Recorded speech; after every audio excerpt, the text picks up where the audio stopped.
Lafayette, we are here, the French history podcast for the American public by a Frenchman. Learn all about France's fascinating history, its great characters like Charlemagne, Joan of Arc, Louis XIV, or Napoleon, but also the great events that marked France, Europe, and sometimes the whole world. Lafayette, we are here, available wherever you get your podcast or on LafayettePodcast.com. À bientôt. Hello everyone, and welcome back to the History of Africa podcast. I'm your host, Andy. Last episode, we introduced the island of Madagascar, and learned about its 5 unique climatic regions, as well as meeting a slice of the unique flora and fauna that call, or once called, the island home. In this episode, we'll launch into the History of Madagascar, Season 4, Episode 2, Settlers from All Directions. Determining a hard date, or even really a rough estimate, for the beginning of human habitation on Madagascar is a surprisingly difficult task. There is a great deal of conflicting and often dubious evidence that can lead multiple respected researchers to come to dramatically different conclusions about when the human story on Madagascar truly started. The very oldest of these estimates can reach as far back as 2000 BC. At the site Lakatonyanja, in the northwest of Madagascar, archaeologists have uncovered the bones of elephant birds and giant lemurs, which show some evidence of early human interaction. There are cuts on the bones, which some archaeologists have claimed represent evidence that the bones were cut or skinned by human tools. Even better, these bones were accompanied by the discovery of a collection of stone tools, namely sharpened stones often identified as arrowheads or carving tools. On the other hand, there is pretty good reason to question this evidence. For starters, how did the archaeologists decide on that 2000 BC figure? Well, they used a reputable dating technique called optically stimulated luminescence dating, which, through a lot of complex chemistry, can determine with decently reliable precision when the last time the material was exposed to sunlight. This can give us a pretty good idea of the artifact's age, except, well, they didn't actually date the artifacts themselves, and instead simply dated the soil layer in which the artifacts were discovered. This has caused some to question the validity of this dating for these stone artifacts. Additionally, the notion that the animal's bones show clear signs of cutting and skinning by human tools is, well, less than universally accepted, while the supposed identification of arrowheads is not as cut and dry as you might expect. Actually examining the artifacts, it's pretty clear why some archaeologists have questioned their identification as being sharpened by human hands, as they could very well simply be, well, sharp rocks. Now, there are later sites, with the oldest of these dating back to 300 BC, which do showcase much more convincing evidence of human activity. Again, it is animal bones that are the key factor here. But in this case, the evidence of human cutting and skinning is much more demonstrable. So we can conclude with at least some certainty that by 300 BC, there were human beings on the island of Madagascar. But it's still a bit more complicated than that. You see, while we have evidence for human beings being on Madagascar at the time, there is shockingly little to show that these people actually lived on Madagascar. Yes, there are remains of cut animal bones and a few tools, but there is shockingly little evidence for the existence of things like long-term or temporary shelters, fire pits, man-made clearings, or really anything else that shows that these people were actually living there. Additionally, the sheer rarity of these findings compared to other parts of the world has led to 2 dominant theories. A, these early artifacts were created by multiple, very small groups of nomadic hunter-gatherers who lived on the island. However, these groups then later went extinct for unknown reasons, which isn't that crazy given how tiny they were to begin with. The more common, and frankly more plausible theory is that these artifacts do not represent an early permanent population, but were rather left by transient nomadic visitors who lived on the island short-term. According to this theory, the early artifacts on Madagascar were not left by the island's earliest permanent residents, but rather by people from elsewhere, likely mainland Africa, who arrived on the island, left behind these artifacts, and maybe stayed there for a while before returning home. Who these people were, and why they came to Madagascar, is a mystery, though given that most of the artifacts from the era are either tools related to hunting or skinned and cut animal bones, it seems most likely that they were there to hunt the local wildlife. Also, depending on the era, some of the tools found on the island clearly resemble contemporary tools from coastal East Africa. So our best guess is that these earliest people to visit the island were likely East African hunter-gatherers who showed up on the island, hunted the exotic lemurs and elephant birds, and then migrated elsewhere and moved on. While these East African hunter-gatherers were likely the first people to visit a pristine uninhabited Madagascar, they were also probably not the last. The Indian Ocean is the best ocean in the world when it comes to sailing. Compared to the tumultuous and often unpredictable winds of the Atlantic, the Indian Ocean provides consistent, predictable breezes in the form of monsoon winds. Even better, unlike the Pacific, oceanic current gyres in the Indian Ocean happen to align in a way that is very convenient for sailors. The northernmost and southernmost currents in the Indian Ocean each travel east to west, while a countercurrent in the middle splits between them. This might not sound important until you realize that this means that any reasonably skilled navigator seeking to sail across the Indian Ocean could reliably chart a path in which they sail with the current both ways. So, in regards to both consistent winds and convenient currents, the Indian Ocean is the mariner's playground. It is no surprise, then, that for the bulk of human history, the Indian Ocean served as the nexus for the most connected and lucrative international trade system on Earth. Each region surrounding the ocean had its own unique goods and services to offer. It's impossible to get into the sheer dearth of products an interested merchant could acquire from ports on the Indian Ocean, so instead let's offer an abridged summary of some of the most interesting. In East Africa, merchants could buy incense, luxury timber, animal pelts, ivory, and pearls, among other goods. To merchants buying from the islands of modern Indonesia and Malaysia, spices were the main product of interest, including cloves, galangal, and, of course, nutmeg. Meanwhile, merchants in the Middle East could make their fortune peddling textiles, dates, silverware, and glass. The Indian subcontinent, on the other hand, offered dyes, pottery, ivory, cotton, precious stones, and much, much more. And, perhaps most profitably of all, any land on the fringes of this enormous trade network could make a fortune acting as middlemen, reselling goods from and finding markets of eager customers in places as far afield as Europe, China, and Central Africa.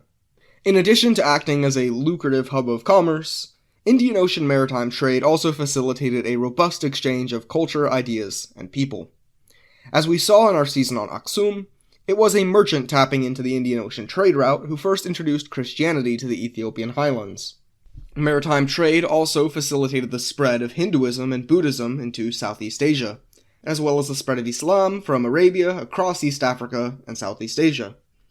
Similarly, the Sanskrit writing system of India influenced the literary traditions of Southeast Asia, while the use of Arabic abjad spread throughout East Africa. It is within the context of this cultural melting pot of Indian Ocean trade that Madagascar's history began. Though it is weird to think about, for much of Madagascar's history, the island was essentially an uninhabited block in the middle of a busy trade superhighway. And it's not like people didn't know about the island's existence either. In fact, in maybe the strangest sentence I've ever said on this show, okay, bear with me, but yes, there is some debatable evidence that a crew of Phoenician sailors on the orders of Egyptian pharaoh Necho II circumnavigated the entire African continent in the 600s BC. And this isn't like weird History Channel stuff either. This is an idea that is floated seriously in historical academic circles. Not kidding. Now, I obviously can't just bring that up and casually move on, but, well, we have to cover Madagascar. So if you want to learn more about the purported circumnavigation of Africa ordered by an Egyptian pharaoh, then you can listen to our latest premium episode, which focuses on that topic at patreon.com/historyofafrica. And to those of you already supporting the show, thank you and enjoy the coming episode. It's going to be, weird. Okay, that strangeness aside, the alleged Egyptian expedition isn't the only dubious evidence of possible outside knowledge of Madagascar's existence. Longtime listeners might remember a certain Roman travel guide called the Periplus of the Erythraean Sea. The book, which claims to chronicle all of the most important stops for a merchant in the Indian Ocean, might actually make reference to Madagascar. The Periplus mentions an island called Minuthius, which the writer describes as being the home of numerous rivers, exotic birds, tortoises, and even pacifistic crocodiles. According to the Periplus, nearby people often traveled to Minuthius, particularly with the intention of hunting the tortoises there using traps made from wicker baskets. Some scholars, like anthropologist Robert Blench, have maintained that the description's mentions of rivers proves that Minuthius is in fact Madagascar. After all, Madagascar is the only island off the coast of East Africa which features any major rivers. He also points that the mention of tortoises makes sense, given the presence of Malagasy giant tortoises on the island at the time of the Periplus's writing. However, others have contended that Minuthius cannot be Madagascar, since the Periplus straightforwardly claims that Minuthius is only 300 stadia, or little over 30 miles, off the African coast, which, if Minuthius is Madagascar, would be a severe underestimate. Additionally, the Periplus states that the island featured no wild beasts except crocodiles, which was also not close to true about Madagascar. Rather, the most common alternative answer to the identity of Minuthius is Zanzibar, an island located not too far off the coast of modern Tanzania. Zanzibar also hosted an island of giant tortoises at the time, but, well, the lack of wild beasts isn't really accurate for Zanzibar either, and unlike Madagascar, the island lacks any major rivers, with only a few large streams flowing in the island's north. So whether you believe Minuthius is Madagascar, Zanzibar, or perhaps somewhere totally different, is basically a question of whether you put more credence in the island's distance from the shore, or the reported presence of large rivers on the island. Regardless of if Minuthius is Madagascar or not, it's clear from the aforementioned archaeological evidence of hunting on the island that though the island was likely uninhabited in late antiquity, that it still played a small role in the Indian Ocean trade network through the provision of exotic animal products. The sheer importance of the Indian Ocean in terms of maritime history is crucial to understanding Madagascar because of what happened next. Again, we are stuck working in rough estimates, as we can't say for certain when it actually happened, but sometime in the 6th to 7th century AD, the first people arrived in Madagascar who intended to stay. And, in a surprising twist, these people were not from the nearby coastline of East Africa, but rather originated from a much more distant homeland. These earliest permanent settlers on Madagascar were, in fact, Austronesian. In the earliest episode of this podcast, we spent some time talking about the major linguistic families of Africa, those being the Afro-Asiatic, Niger-Congo, Nilo-Saharan, and Khoisan. Austronesian, too, is one of these language families in Africa, though it's not one that people primarily associate with Africa. Rather, the bulk of Austronesian languages are spread throughout much of Asia and the Pacific, with some of the best-known members including Bahasa Indonesia, Malay, Hawaiian, Samoan, Maori, as well as the languages of the Philippines and the native peoples of Taiwan. Now, if you were paying attention to that list of languages, you might have noticed a correlation between Austronesian languages and, well, islands. And this is no coincidence. The earliest ancestors of the Austronesians, likely originating from the island of Taiwan, are the probable candidate for the first people to build ships in human history capable of prolonged oceanic travel, the outrigger canoe. An outrigger is a buoyant piece of material that is attached to one or both sides of a vessel, providing it with greater stability. Prior to the invention of the outrigger, the open ocean was far too tumultuous for unsupported canoes to navigate. But using this new piece of technology, Proto-Austronesians were able to sail outstandingly long distances, allowing them to discover and settle previously uninhabited islands. The earliest migrations started around 3000 BC. One group of Austronesians, the ancestor of the modern Polynesian peoples of the Pacific, became especially good at this. Remember how I mentioned that the Pacific is a tricky ocean to sail in due to its currents in the south flowing only in one direction? Well, the Polynesians were actually able to overcome this obstacle, and settled numerous islands in the Pacific despite having to sail against the current the whole time. Regardless, while Polynesian history absolutely slaps, they were not the Austronesians who first settled Madagascar. Rather, the earliest migrants to Madagascar likely hailed from the island of Borneo. Among modern Malagasy, the oldest mitochondrial genetics align best with the people of Borneo, known as the Dayaks. However, the identification of the Dayaks as the earliest people to move to Madagascar only brings up more questions. For starters, why make this ridiculously long and treacherous journey? Well, sadly, we possess no written records contemporaneous with the voyages of the first Dyaks to Madagascar. And later Malagasy oral history say surprisingly little about this monumentous moment, for reasons we'll discuss in our next episode. So, sadly, we're left with speculation. One of the more common theories is that the Dyaks that would settle Madagascar did not actually come to the island of their own free will. According to Anne Kumar of Australian National University and Adam Adelaar of the University of Melbourne, there's some good reason to believe that, rather than sailing to the island themselves, the Dyaks were in fact brought to Madagascar as enslaved workers by another Austronesian people, the Javanese. Java, if you're not aware, is another island in the Indonesian archipelago, the one that kind of looks like a long, stretchy ribbon on a map. Kumar and Adelaar note the relative lack of ocean-going maritime traditions among Dayak peoples compared to the dearth of ocean-going traditions in Java, as well as the presence of a high number of Javanese loanwords within the Malagasy language, and the fact that later Malagasy farming traditions are in some ways more like those in Java than Borneo. If we believe this theory, then the best guess for a motive for Austronesian colonization of Madagascar was an economic one.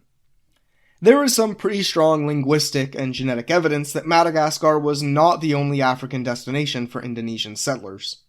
Linguistic and genetic studies point to some degree of Javanese presence not only in Madagascar, but throughout mainland Southeast Africa. Particularly, there is strong evidence of intermarriage between Javanese and local people around the mouth of the Zambezi River, around as early as the 6th century AD. The high prevalence of Javanese-style glass beads in the region compared to other Asian goods also seemingly indicates a particularly close trade relationship between the Javanese and East African peoples. So, according to the Javanese hypothesis, the earliest Madagascar settlements were part of a wider effort by Javanese merchants to trade directly with the people of coastal East Africa. There were settlements like this throughout much of southern and eastern Africa, but Madagascar was the only one where Austronesian culture remained dominant, largely due to a sizable population of enslaved Dayak workers that the Javanese brought with them. While this theory sounds plausible, others, like linguistic anthropologist Otto Dahl, were not convinced. Dahl argued, rather, that a direct migration from Borneo to Madagascar was more plausible, and that the cultural and linguistic influence of Java and Madagascar was more likely due to later migrations. Rather, Dahl and his supporters have argued that the early Dayak settlers of Madagascar not only came of their own will, but were likely fleeing their homeland as refugees. You see, the part of Borneo where the Malagasy's ancestors lived was in a state of political flux at the time when the first migrations to Madagascar purportedly occurred. Some groups of Dayaks, who were more influenced by Malayan and Indian culture through trade, began to consolidate their control over large portions of the islands, setting up the region's first formalized kingdoms, at least that we know of. The Dayaks who resisted rule from these Indianized kingdoms were instead displaced in multiple directions, with one population of these displaced refugees finding their way to Madagascar. Regardless of which of these two hypotheses you find more convincing, both of them share some important factors in common when speculating about the reason behind the Austronesian settlement of Madagascar.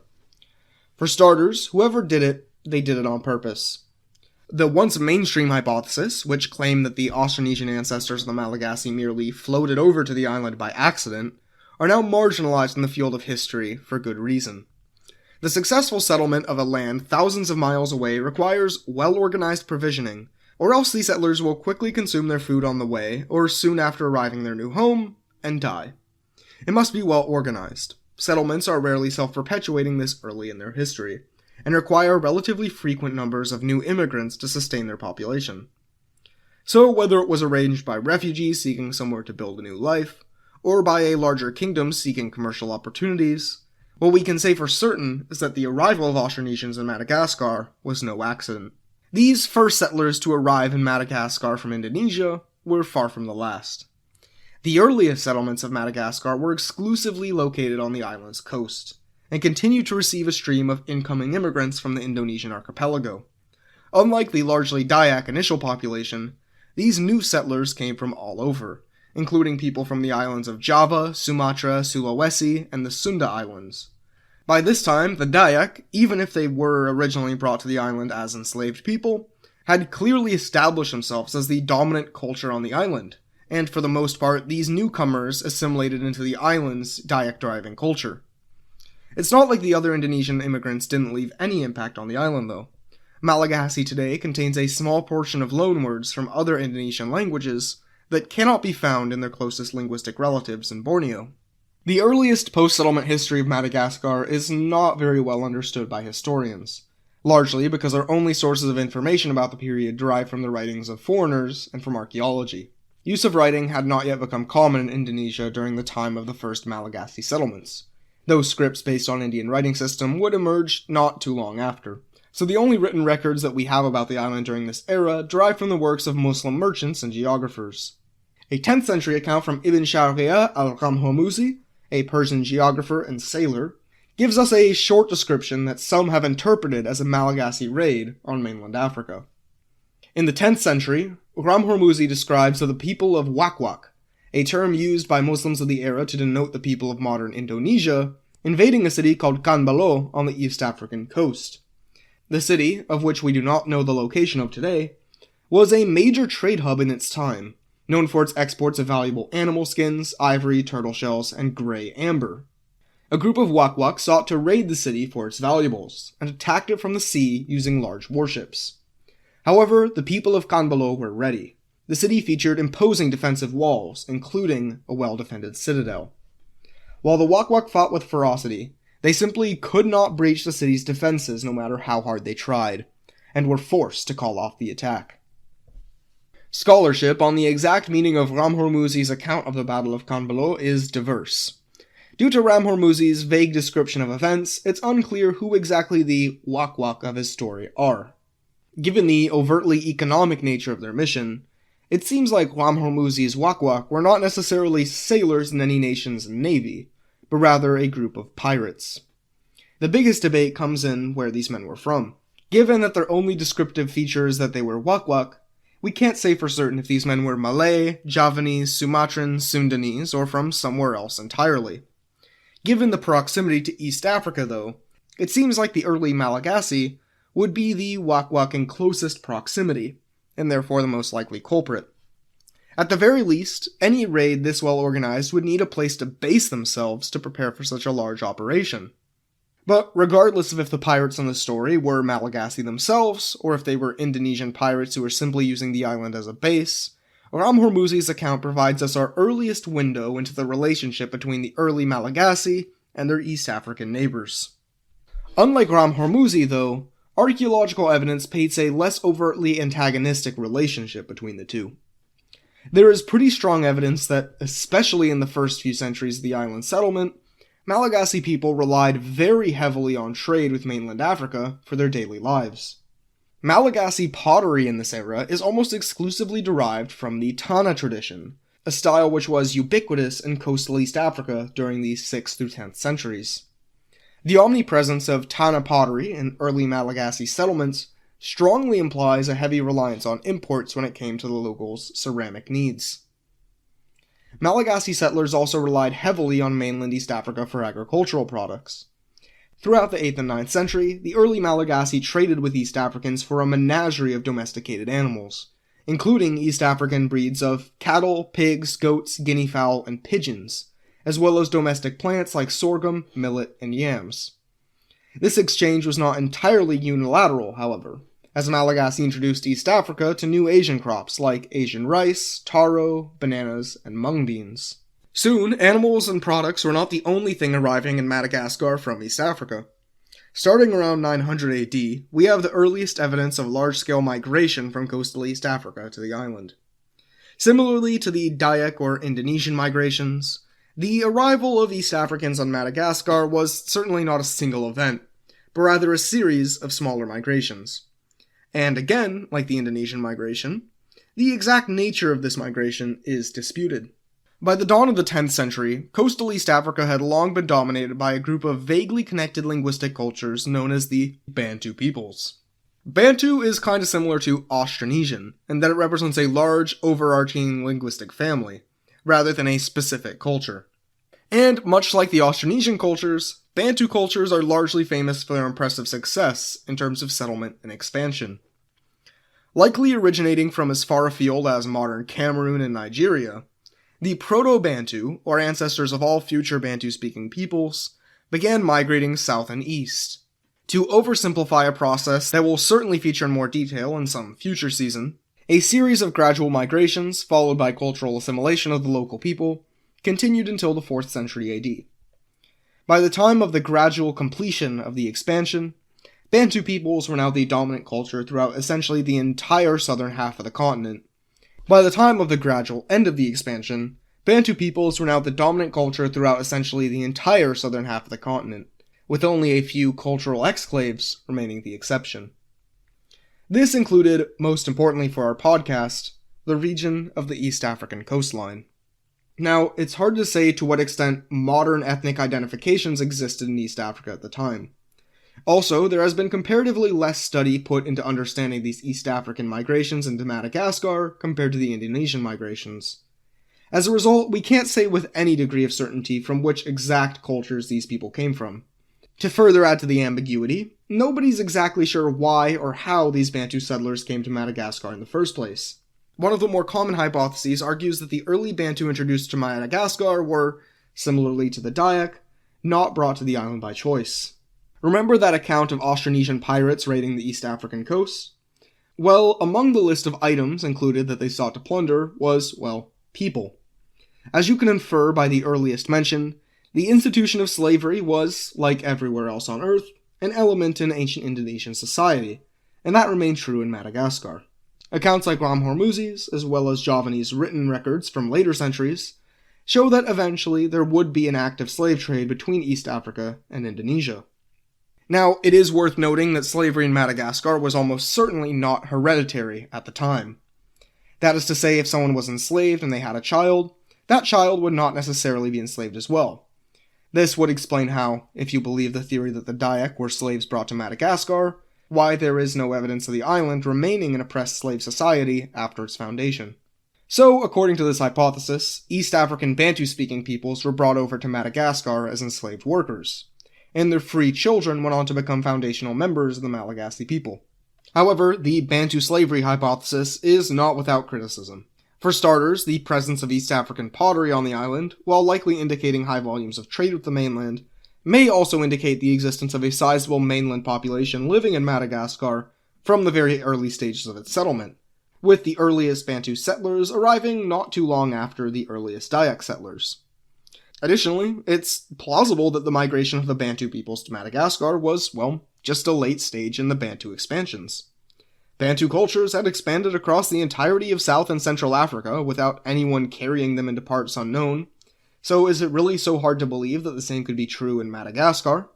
Additionally, the high volume of Bantu loanwords in the Malagasy language seemingly challenges this idea. Typically, enslaved populations leave little in terms of linguistic impact when it comes to roots from their old language, as they are forcefully assimilated into the dominant culture. Also of note, the highest concentration of Bantu loanwords in Malagasy relate to animal husbandry, indicating that the early Bantu migrants may have come to the island not as slaves, but as migrating pastoralists. However, this theory is not totally absent of flaws itself. Given that slavery in Madagascar was not hereditary, the notion that people would be totally assimilated after a single generation without leaving linguistic traces seems a bit unlikely. Additionally, it doesn't seem far-fetched to claim that Bantu migration to Madagascar may have featured multiple elements. After all, we know that Bantu migration occurred in multiple waves. Some people may have been brought to the island as enslaved workers, while others may have independently migrated as pastoral herdsmen. Regardless, what we can say for certain is that the earliest large-scale African migrants to Madagascar were Bantu. Genetic and linguistic studies of modern Malagasy show little to no influence from other African ethno-linguistic families, such as Cushitic, Khoisan, or the continent's various Pygmy languages. So with the arrival of Bantu peoples throughout the 7th to 11th centuries, the basis for the modern Malagasy gene pool was largely complete. Now, other peoples, particularly Indians, Somalis, and Arabs, will go on to make significant cultural contribution to the island. However, when it comes to genetics, these Bantu and Austronesian settlers are the ancestors of modern Malagasy people. While the exact ratio varies from region to region, the Malagasy gene pool of today, as well as for the last several hundred years, has been close to 50-50 in terms of East African and Indonesian ancestry. Like I said, this ratio is not consistent from region to region, much less individual to individual. Typically, people from western Madagascar have a higher degree of Bantu ancestry, averaging closer to 60% of their genetic makeup. Meanwhile, people from the inland highlands have the opposite, with an average of 60% Austronesian ancestry, while the east compromises at close to 50-50. The arrival of human beings on Madagascar had an immediate effect on the island's environment. Soon after humans arrived, the largest species on the island began to decline in number.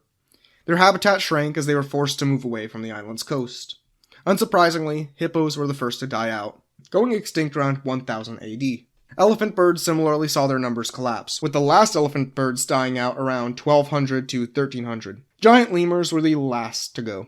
Though most species were long gone, the last remnants of this family clung to survival all the way until 1500. However, like everything else in the island's early history, the exact nature and cause of these extinctions is ambiguous.